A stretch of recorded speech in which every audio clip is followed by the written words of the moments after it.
Hello friends, welcome. तो हमारा आज का टॉपिक है world war 1 which is also called the great war and global war. लेकिन ये वॉर हुआ क्यों था और किन देशों ने इसमें भाग लिया था? इस वॉर के 20 साल बाद ऐसा ही दूसरा वॉर हुआ, तो इस वॉर का नाम वर्ल्ड वॉर 1 रखा गया। और इस वॉर में दो ग्रुप बटे हुए थे। पहले ग्रुप का नाम था अलाइड पावर और दूसरे ग्रुप का नाम था सेंट्रल पावर। अलाइड पावर के अंदर रशिया, फ्रांस, ब्रिटेन, जापान और यूएसए जैसे देश थे। और सेंट्रल पावर के अंदर जर्मनी, ऑस्ट्रिया, हंगरी और ओटोमन एम्पायर, जो कि अभी टर्की के नाम से जाना जाता है। ये सब तो ठीक है, लेकिन ये वॉर हुआ क्यों था? इस वॉर के पीछे मेन रीज़न क्या था? तो सुनो। ऑस्ट्रिया हंगरी के जो राजकुमार थे, उनकी डेथ, यही इस वॉर का मेन रीज़न था। Archduke Franz Ferdinand Austria Hungary के इकलौते राजकुमार थे, लेकिन वो जल्द ही ऑस्ट्रिया हंगरी के राजा बनने वाले थे। लेकिन आखिरकार उनकी डेथ कैसे हुई थी? एक बार archduke Franz Ferdinand Austria Hungary में आए सराजेवो नाम के एक शहर के अंदर घूमने गए थे। शायद राजा को घूमने का बहुत शौक होता होगा। उस जगह पर ब्लैक हैंड नाम की एक ऑर्गेनाइजेशन ने उन पर हमला कर दिया और उन्हें मार दिया। फिर तो क्या, वहाँ के लोगों ने दौड़ा दौड़ी शुरू कर दी, नारेबाजी शुरू कर दी, क्योंकि उनके जल्द ही होने वाले राजा को किसी ने मार दिया था। जब उन्हें पता चला कि इसके पीछे सर्बिया की एक ऑर्गेनाइजेशन का हाथ है, तो वहाँ के लोगों ने सर्बिया को धमकी तक दी थी। सर्बिया की ऑर्गेनाइजेशन ने राजा को एक षड्यंत्र में मार दिया। ब्लैक हैंड ऑर्गेनाइजेशन ने सर्बिया के पास आए बोसाना नाम की एक जगह को सिर्फ इंडिपेंडेंस दिलवाने के लिए पूरे ऑस्ट्रिया हंगरी के होने वाले राजा को मार दिया था। फिर तो क्या, वर्ल्ड वॉर 1 की शुरुआत हुई। ऑस्ट्रिया हंगरी ने जर्मनी के साथ हाथ मिला लिया था और सामने अकेला पड़ा हुआ एक सर्बिया था। लेकिन कहानी में ट्विस्ट है। और इस दौरान सर्बिया ने रशिया के साथ भी हाथ मिला लिया और उसे भी अपने ग्रुप में ले लिया। और उसके बाद दो पावर्स बट गए और दोनों पावर्स में बहुत सी संधियाँ हुई। जब जर्मनी और ऑस्ट्रिया हंगरी ने मिलकर सर्बिया पे वॉर डिक्लेयर किया, जब रशिया ने भी जर्मनी पे वॉर डिक्लेयर कर दिया और कुछ दिनों के बाद फ्रांस भी रशिया के साथ मिल गया और उसने भी जर्मनी पे वॉर डिक्लेयर कर दिया।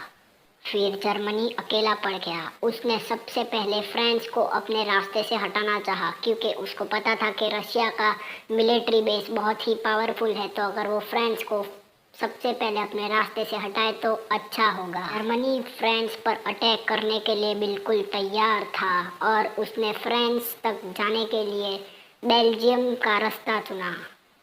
जब जर्मनी बेल्जियम की सरहदें पार कर रहा था, जब ब्रिटेन ने जर्मनी पर युद्ध की घोषणा कर दी, क्योंकि ब्रिटेन और बेल्जियम के बीच एक संधि हुई थी और इस तरह से ब्रिटेन भी युद्ध में शामिल हो गया। और फिर क्या, ब्रिटेन ने फ्रांस की मदद के लिए अपनी एक आर्मी भेज दी।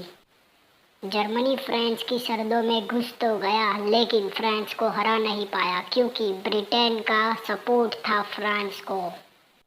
और जब ये सब चल रहा था, तो दूसरी ओर जर्मनी ने रशिया के 3 लाख सोल्जर्स को मार दिया। और इस दौरान ओटोमन एम्पायर, जो कि अभी टर्की के नाम से जाना जाता है, उसने भी रशिया पर 29 अक्टूबर 1914 को अटैक कर दिया। क्योंकि ओटोमन एम्पायर और रशिया बहुत ही पुराने दुश्मन थे और वो दोनों एक दूसरे पर राज करना चाहते थे, इसलिए ओटोमन एम्पायर ने रशिया पर अटैक किया था। और उसके बाद आगे की लड़ाई ट्रेंचिस में हुई। ट्रेंचिस एक ऐसा बैटलफील्ड है जहाँ बहुत ही पतली गलियाँ हैं और वो अंडरग्राउंड है, तो इसलिए वो डिफेंस में बहुत ही लाभदायी थी।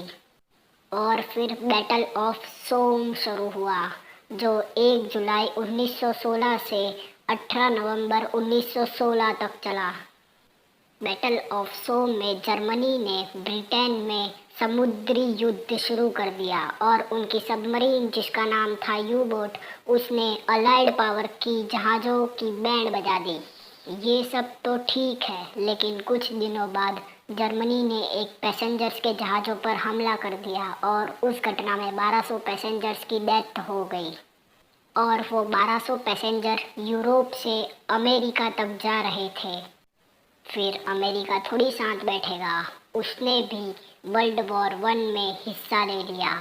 जर्मनी से बदला लेने के लिए उसने वर्ल्ड वॉर 1 में अप्रैल 1917 में हिस्सा लिया था। अमेरिका इतने गुस्से में था कि वो ब्रिटेन की तरफ से रोज के 10,000 सैनिक लड़ने के लिए भेजता था जर्मनी से बदला लेने के लिए। और इस दौरान रशिया में फरवरी 1917 में पहला रिवॉल्यूशन हुआ और दूसरा रिवॉल्यूशन अक्टूबर 1917 में हुआ, जिसमें रशिया की गवर्नमेंट बनी। फिर रशिया के गवर्नमेंट के एक नेता जिसका नाम था व्लादिमीर लेनिन, उन्होंने एक शांति समझौता रखा। उसमें रशिया को पता चल गया था कि इस वॉर में कुछ प्राप्त नहीं होने वाला और उन्होंने जर्मनी के साथ शांति समझौता कर लिया। दूसरी ओर अलाइड पावर ने वॉर जारी रखा। उन्होंने सेंट्रल पावर में Germany, Ottoman Empire, Austria Hungary को हरा दिया और अलाइड पावर ने वर्ल्ड वॉर 1 जीत लिया। और वीडियो अच्छा लगा तो लाइक करें, शेयर करें और सब्सक्राइब करना ना भूलिएगा। और हाँ, मेन बात, इस टॉपिक रिलेटेड अगर आपको कुछ भी डाउट हो तो कमेंट सेक्शन में लिखना ना भूलिएगा। और आज का फैक्ट है कि जापान में 0% पॉवर्टी है। जी हाँ, उधर कोई गरीब नहीं है।